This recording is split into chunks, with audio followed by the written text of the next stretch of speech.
I once asked a Holocaust survivor, how did they celebrate the holiday of freedom during the Holocaust while not being free?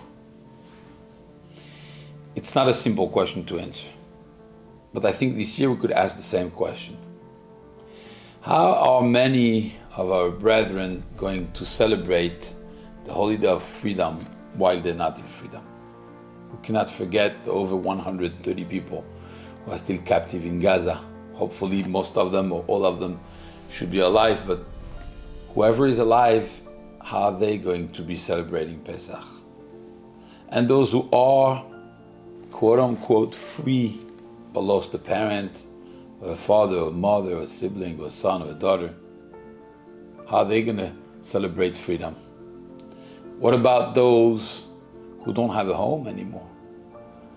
What about those who don't have parnasa anymore? What about those who don't have legs anymore? How do they celebrate freedom? It's not an easy question to answer. I would like to give two thoughts. One is answering the question with difficulty.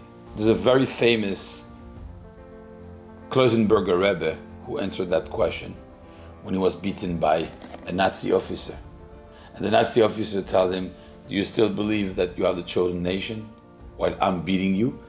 And he looked him in the eyes with blood coming out of his face, and he said to him, as long as I'm the one being beaten and you're the one abusing from me, I am the chosen nation and you're not. Being free and being chosen is not always what is perceived as such.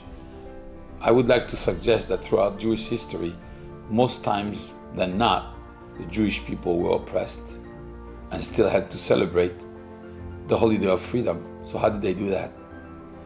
The holiday of freedom means not to be slaves to our anger, to our hatred, to our racism, like they did to us. When we are true to our principles, the Torah tells us, the Gemara says, "En cherut ela mi sheosek b'Torah." To be cherut, to be in real freedom, is to be in control of our emotions, and to be in controlling what we do, to know that what we're doing is the right thing. That's the true freedom. Sometimes true freedom could be behind bars. It's difficult to swallow it, but it's definitely true. Like this Rebbe said, I could be on the floor in blood, but I'm free. I'm free because I'm doing the right thing. I'm free because I'm in control of my emotions. But you are not free because you are captive in your hatred for us. Being captive in something is not being free. And so, to the thousands and hundreds of thousands of Jews who this year are suffering and where the freedom is not evident at all, but they have to know that as a Klal Israel, we've been fractured, but we have been strengthened. We have been fractured because we have suffered a lot, but we are stronger because we are stronger together, because our values are re-strengthened much more than before, because this war has brought a lot of bad, but has brought a lot of good also. And I'll tell you how. In the middle of the Seder, we have 3 matzot, as we know. And we're going to break the middle matzah. The Chida asks, why do we break the middle matzah?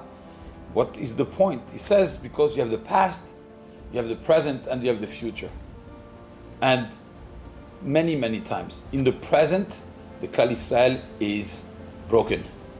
The Klal Israel is broken, because of that, we break the matzah. The Klal Israel was broken, because there was a lot of division between the Jews. And today again, you could see in the news, they're going to point out the divisions. But that's the news. The news are here to show you the negative, the scandalous, what is going to be watched by people and wow the people. But if you go to Israel, even today, there's much more union and much more unity than there used to be. And so, it's true that this war brought a lot of problems. Of course, 100%. A lot of tragedy, a lot of tears. At the end of the day, we are learning how to cohabit together. We're learning how to respect our differences. And that's true freedom. Because you're free when you know how to forgive. You're free when you know how to respect someone. If you can't respect somebody, that means that you're not free. That means that you are the eved of a hatred of your uncertainties, of your low self-esteem. That's what it means.